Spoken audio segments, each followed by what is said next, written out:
for steering.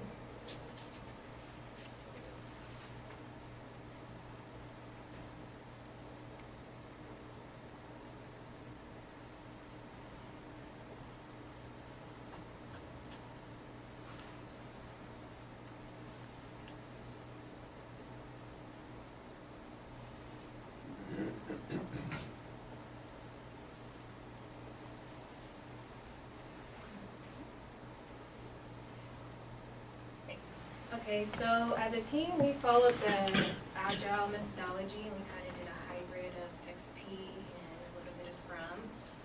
We tried to hold 2-week sprints, and we had 3 to 4 stand-up meetings by the end of the semester as we were following sort of the Scrum's daily stand-ups. And we also met weekly with our clients to establish planning for the next week and also have mutual agreement on our next steps. So now we want to take time to kind of go over the challenges we face as a team this semester and also the lessons that we learned.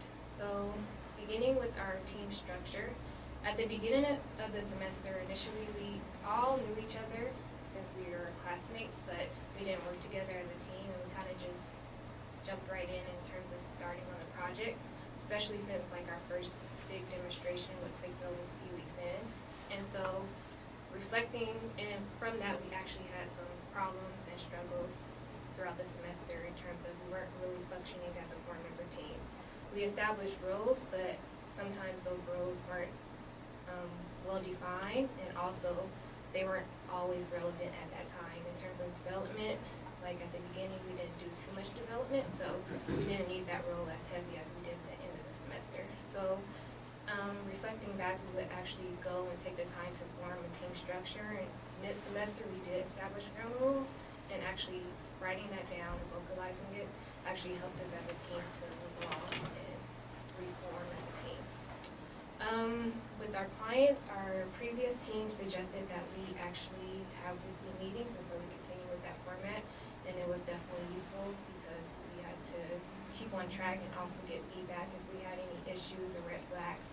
We could bring it up right then and there so they know if there was anything that would obstruct us from reaching our goals or things that we promised the week prior to. So for our project, one of the challenges we faced was this user scenario was pretty vague in terms of we didn't know exactly what SSN would be used for. And even with the demonstrations that we held, it was still, we were trying to find that answer, but we still didn't obtain that answer because SSN could be used in a lot of different scenarios, but we wanted to have more of a well-defined one so we could actually progress and improve like SNE and other parts of the SSN solution based on that.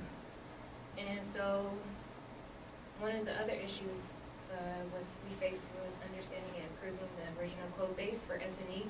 So we were handed off a project and they did some testing but not a lot of testing. And so we were the first team to actually push it out in front of users, and then we realized, okay, there's some bugs and some issues that we need to fix, but we have to go in and actually understand and improve the code first before we can actually add on to it. And that was probably one of the biggest, it kind of ties to making major project decisions, that was probably one of the biggest things that we went back and forth on as a team. But should we move on with the existing code base if it has so many issues, or should we try and continue with another code base, or see if we can use another platform that other users are already familiar with in terms of social networking, because we're providing the whole solution. That wasn't just the major focus.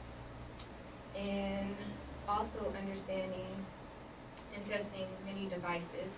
So this is from different types of smartphones and browsers with using SNE, and also with the routers for setup and solution. It's hard to get a wide range of devices just to test on. And then also with the software, understanding the behavior of how the software will respond. So in terms of when we're setting up like the networking, the Mac OS and Windows, they respond differently. And sometimes we had some failures and we didn't know why. So being able to test across all those different devices and software was one of our challenges. And lastly, our focus at the beginning of the semester was primarily for the demonstrations and field tests, and really, in reality, that was just a tool to use so we could push it out in front of users to get some feedback on it, but that wasn't our primary goal. So we had to do a major shift throughout the semester, and then that's when we started to do the whole SSN solution and focus on all three components. And then from a user design standpoint, we found it hard to really gauge a general user's knowledge level in terms of their technical skills. And so we did a few tests, as we just showed and we spoke about, or Ricky did, in terms of how they would set up the installation and launch SSN. But we have to do a much deeper testing or interviews for user design standpoint to really understand their knowledge level. Because there's some little tweaks we can make in terms of terminology, because virtual machines, some people are like, what is that? We could just change the words, but we have to also make sure our solution is not too sophisticated for the average user. And also we're introducing like SIP clients and VMs, so it requires time to adapt so the users can learn that and then set it up. And then as far as future work, what we're leaving off and would like the next team to continue with, we would definitely like them to improve the usability. So that's from the installation standpoint in terms of making it more user-friendly, and then definitely improve the social networking, SNE. We want to make it more intuitive, and even if it means starting from a whole new code base or pulling in another code base, and add more features on top of it, because right now it's pretty simple. Actually integrate it with the voice services. So right now we have it where it's using a separate SIP client to do the calling. So have it integrated all together. Expand the networking. So right now it's local network. We're just running off of one router. So we want to have multiple instances of different SSNs and connect them using mesh networking. And then also provide the option of like an all-in-one hardware package. Right now our solution is making the assumption that people would have a laptop or an old router that they can use and dedicate to SSN. But in reality, a lot of people don't have that. So we could also provide that option where they have the hardware package, and that's not necessarily relied on having extra hardware, and also could be used as a battery for the power source and not just plugged in. And then lastly, with the SNE, we want to add the geolocation back in. That was one of the features that were initially included in the SNE, but we found that after doing user testing and getting some feedback that it wasn't actually used, or the data that we were retrieving wasn't useful, so we took it out. But it can be useful, and it definitely is useful from a crowdsourcing data point of view, so we would like to include it back in there. And then lastly, have more well-formed use cases. As I just mentioned, it's a little vague on the whole user scenario, so just going the who, what, when, where, and why, from an installation to the launching to the actual accessing the SSN in a disaster point of view. So the development team has a more better understanding. And with that said, we would like to acknowledge all those who have helped us throughout the semester and taken time to guide or support us. And I won't go through all the names, but it's there. And we would thank you for your time and attention, and open for questions. So, Press the button. yeah, it's great work. I appreciate it. Okay, so in real practice, what's going to happen if there's multiple users install those packages you provide, the SNE. So let's say there's multiple SNE servers, then the people who are waiting for the rescue will connect to the individual, each SNE server. Then is there any way the multiple SNE servers can communicate to each other and share all the postings all together? Right, so that's one of the things I just mentioned in future work with the mesh networking. So connecting all the different nodes. We have not got into that point yet, but that's in the future. Okay. So right now, they would conflict with each you thought about having set up Can you press locations the button? already? Could you please press the button? Oh, sorry. Set up locations that are hardened, such as schools, libraries, municipality buildings that are hardened for earthquakes, and have supplies, and have this connected already, set up and going. And also locations where people meet up and connect up during disasters, and have ideas directed that way. Have you thought about that? Just an idea. So that's the what we show as for the shelters. Actually, I don't know I don't know the details of the U.S., but I'm from Japan. In Japan, like the schools and the municipality buildings are the primary place that would be the shelter. So those places would be the more effective to use the SSN. What we think, because the even limited range of the router, these can like cover can cover like the large huge part of the shelter, so that more people can access to the SSN simultaneously, rather compared to the putting this one SSN and all the placing in home. So your suggestion, it would be very helpful and make SSN more effective in real usage. So what we feel like going through this process this semester is like we want to know like where this SSN will be deployed, and also who will set up. Like for example, like just for deploying the shelter in the school or municipality, like we may ask determine like one or two person who knows the technology, who has some knowledge of the technology, so that he can set up quickly, and also he can troubleshoot when there is a trouble inside the SSN. Are there other questions?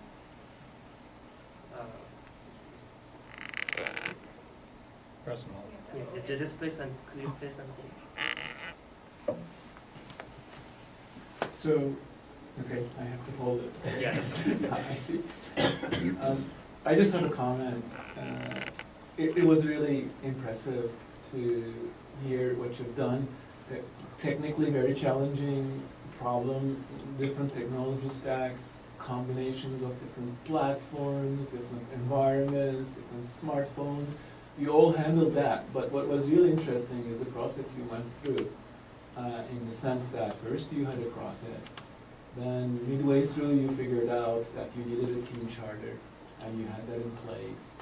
Then you figured out you needed feedback, and then changed course, you had several pivots, and then you had validation at the end of it.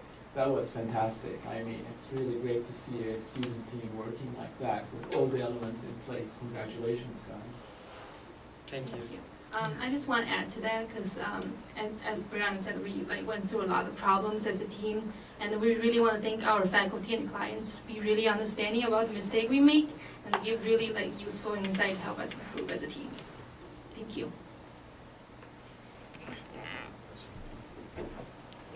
I'd like to understand from each of you what you think your future work will actually be in this work. So I believe that as we mentioned, like the story, like how story in the I believe that in the logistics level, like how this will be deployed it's good to determine like how this will be deployed, especially I guess because this project started with the sponsored by the city of Baozu. So I think it's very good to talk. It's very good to include the process to talk about like how this would be deployed with the citizens. Like for example, like I think it's good to start with the possible shelter places. I think the city has a plan to like where should be the shelter in case of the emergency response, so that people can, and also like we may be like dig into the who will install and who prepare to install the SSN and full launch at the shelter, and also and how we can ask the people who actually evacuate to those places to use the SSN. That's the one point. That's the one possible start point for the next step. Can I make a comment before you pass the microphone, Yuki? There's a bit of a story here for Yuki in particular that I think bears on your question, Pat, which has to do with personal commitment and what happens with the investment that these students have made in this technology. Yuki joined this project a year ago when we had the first demonstration of the survivable social network on his own money. He came here from Pittsburgh as a result of having been motivated by what happened in Japan. He came here and saw the potential of this project, and over the course of a year, even though this is just a piece of it, Yuki has done a tremendous amount of work in the voice exchange that's behind this. His level of personal commitment is just absolutely exemplary. And my guess, he's very humble, but my guess is that he's going to take this forward in some way, because I know he has a strong emotional commitment to this project, as evidenced by the way that he has devoted himself to this over the last year. And I think that, I know you wouldn't have said that on your own, Yuki, but I had to say that on your behalf. Thank you. Yes, yeah, also like I think, say personally, like I think I should, like we can dig into more about like what's happening in Japan. Well, I think one aspect that it's very important to talk with the citizens of the city of Palo. We have already have the connection with the emergency volunteers who use our service. But also like those people don't have the experience of using technology in the current technology in the emergency response. So like I feel that we can also refer to what's happening in the New York, Fort Sandy, and also in Japan. The disasters which happened after technology, recent technology has been developed, so that what desire people want to have for the communication tool like SSN to elaborate after, especially based on today is actually the 1000th day after the earthquake in Japan. So I also reminded that part to how this can be improved, or general tool for the emergency response can be improved and brought to the real use in the world. So I will pass to the way about the future. You guys are going to keep talking about the future. So I think in order to make SSN more accessible and available, there are much work needed on the networking part. Currently, we just use local Wi-Fi network.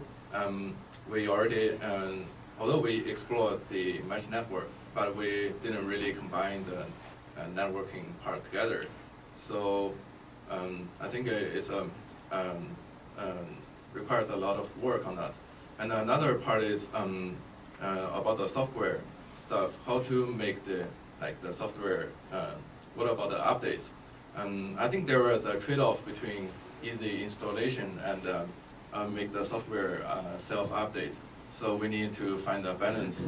Maybe pre-deploy it in the school or some shelter places and managed by some people, maybe an option, but perhaps there is a better way to do that. I'll do it real quick, so we have time for more questions. So I think for me, as the team, we all understand that SSN is definitely going to be really helpful in such situations. But what we have now is more like a small aspect of the whole picture.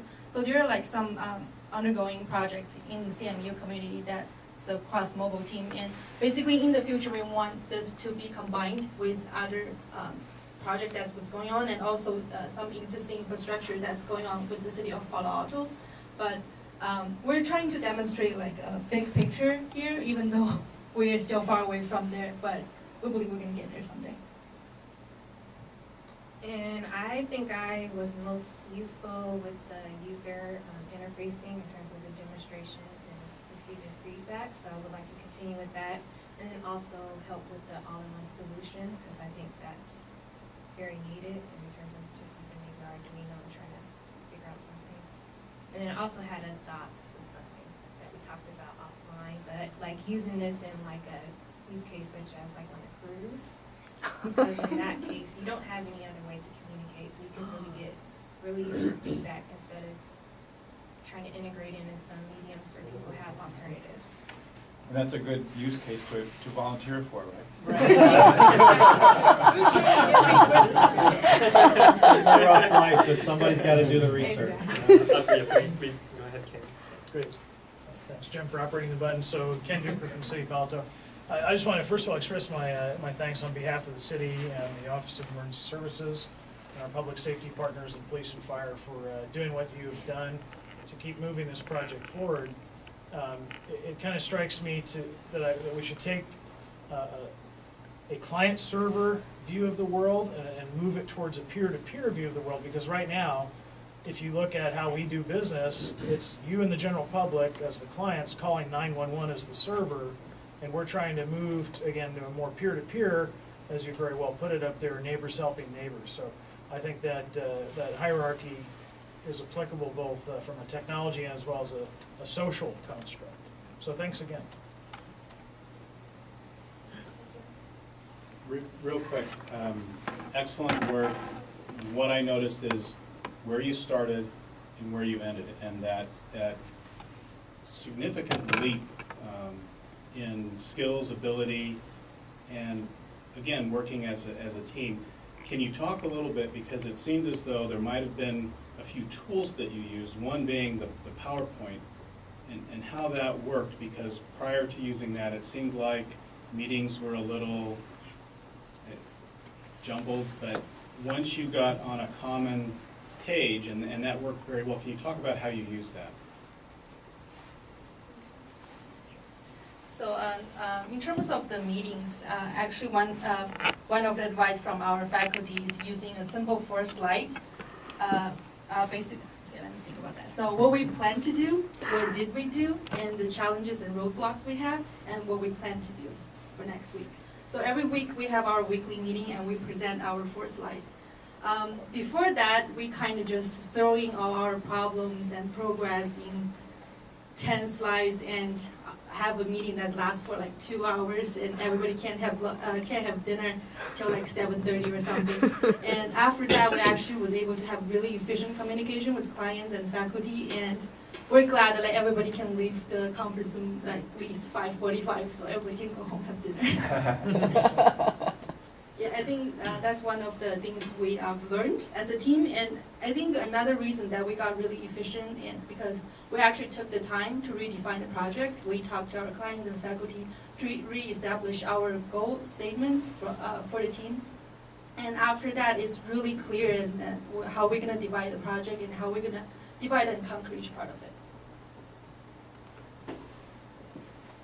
I also want to say thank you for myself for being in the meetings, but I also wanted to mention, I noticed it was really interesting in the middle of the project how we got to this point where you weren't sure if you wanted to stay with the current SME engine, and how you decided to stick with it as opposed to writing whole new code. Do you want to talk about that?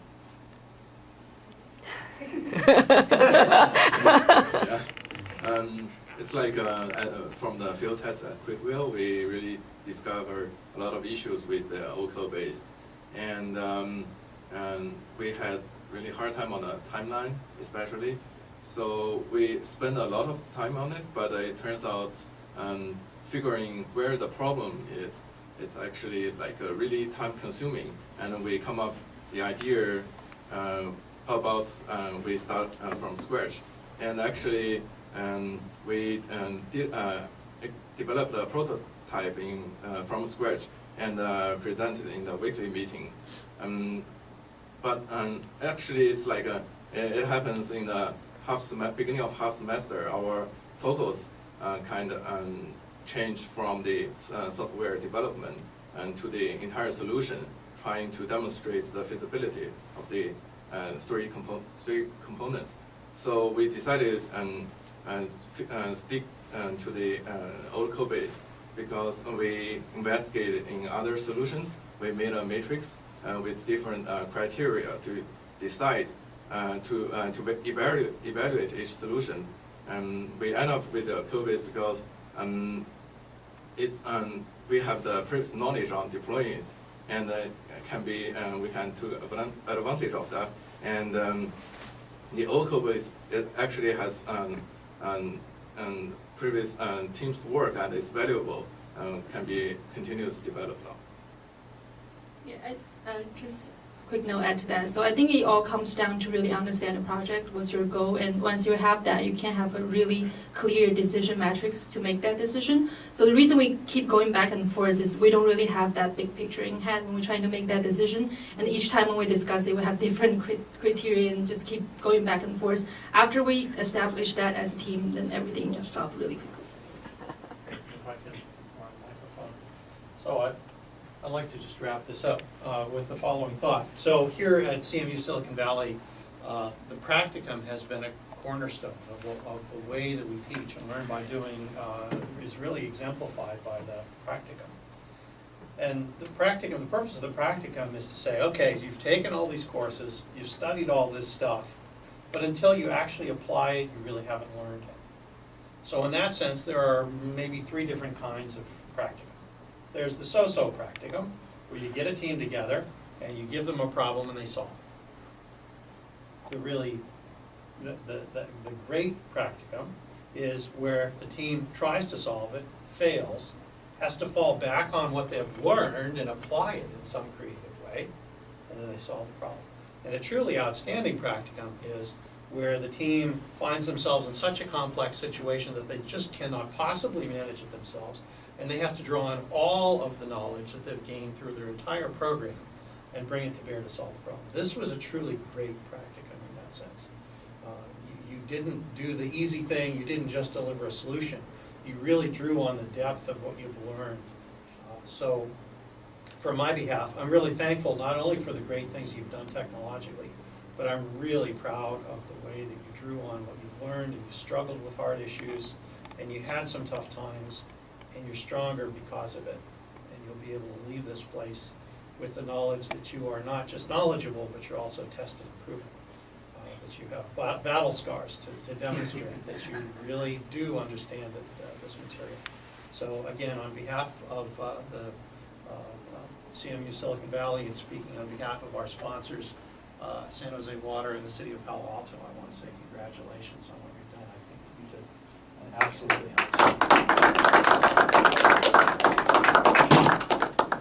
So thank you all for attending. Thanks for the good feedback. I suppose you'll be around to answer questions if there are more questions. We are very hopeful that in coming semesters we're going to be able to take this to the streets literally. One of the things that we want to do is to take the SSN stuff together with a server that was donated by our friends at Yahoo and install it in the mobile EOC, which will give us the opportunity to actually deploy this sort of at a moment's notice. And that will be yet another field test. And that'll drive us even further toward the vision of this Silicon Valley Resilient Network, which was one of the starting points for the whole thing a year ago. So again, thank you for attending. Congratulations to the team, and thank you for your very positive feedback.